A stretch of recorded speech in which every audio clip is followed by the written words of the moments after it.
नमस्कार, मैं वेदिका। आप सभी का स्वागत है आशुतोष वैदिक एस्ट्रो यूट्यूब चैनल पर।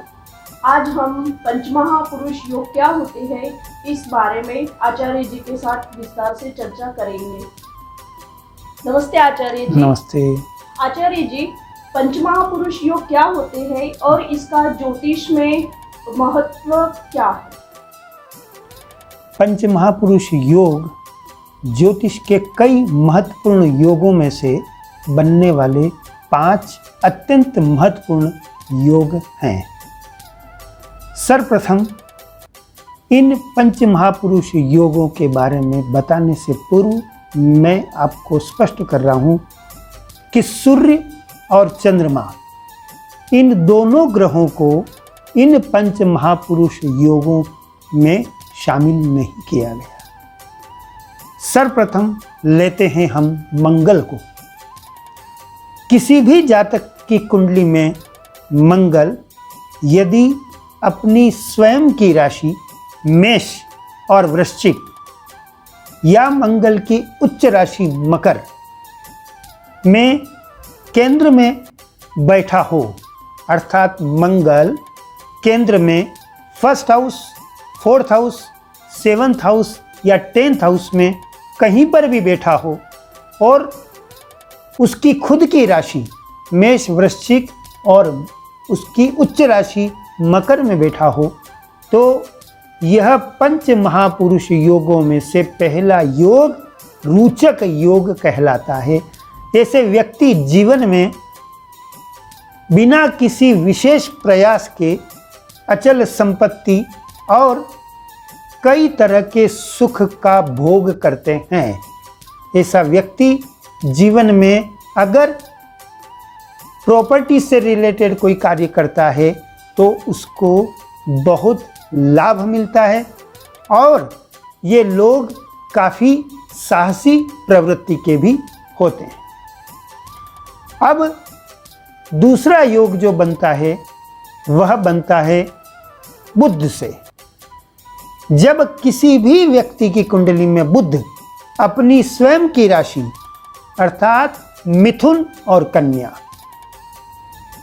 क्योंकि बुध की कन्या राशि जो उसकी खुद की राशि है उसी राशि में वह उच्च का भी होता है, तो बुध केंद्र में first house, fourth house, seventh house या 10th हाउस में हो और साथ ही मिथुन या कन्या में हो तो यह योग भद्र योग कहलाता है। भद्र योग की वनिस्पत ऐसा व्यक्ति अपने जीवन में काफी व्यवहारिक दृष्टिकोण लेकर आगे बढ़ता है, बहुत ही व्यवहार कुशल होगा और उसकी वाणी में एक जबरदस्त क्षमता होती है और अपनी वाणी के द्वारा ही जीवन में बहुत उन्नति करता है कि ऐसा व्यक्ति जीवन में सभी सुखों का उपभोग करता है और ऐसे व्यक्ति व्यवसाय में विशेष रूप से उन्नति मिलती है ऐसे व्यक्तियों को। तीसरा योग जो बनता है वह बनता है बृहस्पति के होने से। बृहस्पति अगर किसी भी व्यक्ति की कुंडली में कर्क राशि में हो, अर्थात उसकी उच्च राशि में या उसकी स्वयं की राशि धनु और मीन में first house, fourth house, seventh house या 10th हाउस में हो, तब ऐसा व्यक्ति जीवन में कई तरह के सुखों का उपभोग करता है। इस योग को कहते हैं हंस योग। हंस योग का यही परिणाम जो कि व्यक्ति के जीवन में उसको चाहे वह किसी भी परिस्थिति में पैदा हुआ, वह जीवन में बहुत उन्नति करेगा और भौतिक धरातल पर ही नहीं बल्कि आध्यात्मिक धरातल पर भी ऐसे व्यक्ति शिखर पर पहुंचते हैं। चौथा योग जो बनता है वह शुक्र से बनता है। शुक्र जब केंद्र में वृषभ या तुला राशि का हो या शुक्र की जो उच्च राशि है मीन राशि उसमें शुक्र बैठा हो, तब व्यक्ति जीवन में शुक्र से संबंधित सभी जो भी कारक हैं उन कारक का उसको लाभ मिलता है। शुक्र विलासिता के कारक हैं, शुक्र वाहन के कारक हैं, और एक तरह से शुक्र का केंद्र में स्वराशि या उच्च का होना व्यक्ति जीवन में संपूर्ण विलासिता उसको मिलती है और एक लग्जरियस लाइफ वह जीवन में जीता है और काफ़ी सम्माननीय जीवन जीता है, और साथ ही वह स्वयं बहुत ही आकर्षक स्वभाव का और आकर्षक व्यक्तित्व का होता है। इसी तरह से शनि केंद्र में अपनी खुद की राशि मकर या कुंभ का हो या उसकी खुद की उच्च राशि तुला राशि का हो, तब भी व्यक्ति को कई तरह के सुख मिलते हैं। इस योग को कहते हैं शश योग। शश योग का यह परिणाम होता है कि व्यक्ति प्रायः किसी उद्योग का मालिक बनता है। प्रायः उद्योगपतियों के कुंडली में शश योग होता है, और इस योग का सबसे मुख्य सकारात्मक परिणाम जो मिलता है वह होता है व्यक्ति कई व्यक्तियों को रोजगार प्रदान करता है और अपने जीवन में कई तरह के उद्योग का मालिक बनता है।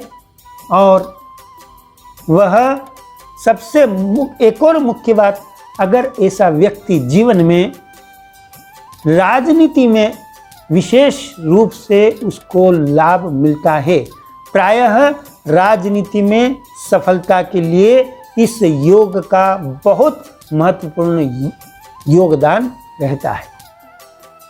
आचार्य जी, पंचमहापुरुष योग जो है तो किसी भी जातक की कुंडली में उसकी उन्नति के लिए ये पांचों योग जरूरी है कि इसमें से एक योग भी पर्याप्त है? जी वेदिता जी, पंच महापुरुष योगों में से कोई एक योग भी व्यक्ति की उन्नति के लिए पर्याप्त है। जैसे कि मंगल किसी जातक की कुंडली में केंद्र में स्वराशि का हो या उच्च का हो, तो यह निश्चित है वह व्यक्ति भूमिपति बनेगा।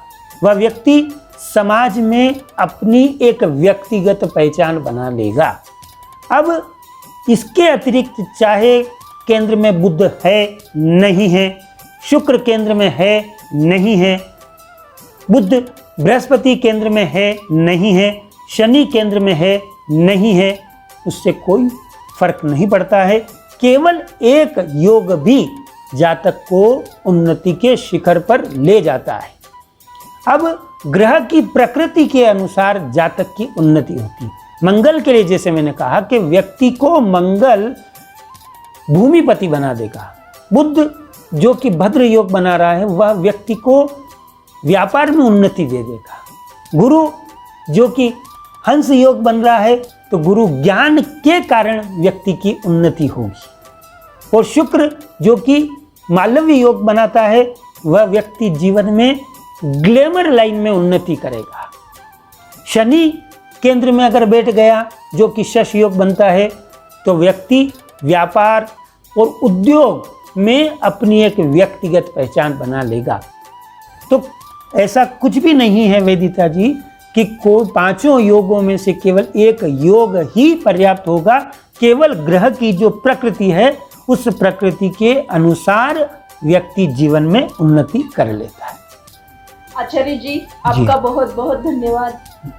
अगर आपको हमारा वीडियो अच्छा लगा तो चैनल को लाइक, कमेंट एंड सब्सक्राइब जरूर करें, और आपके कुंडली के संबंधित कोई प्रश्न हो तो स्क्रीन पर दिए गए नंबर पर आप संपर्क कर सकते हो। धन्यवाद। नमस्कार।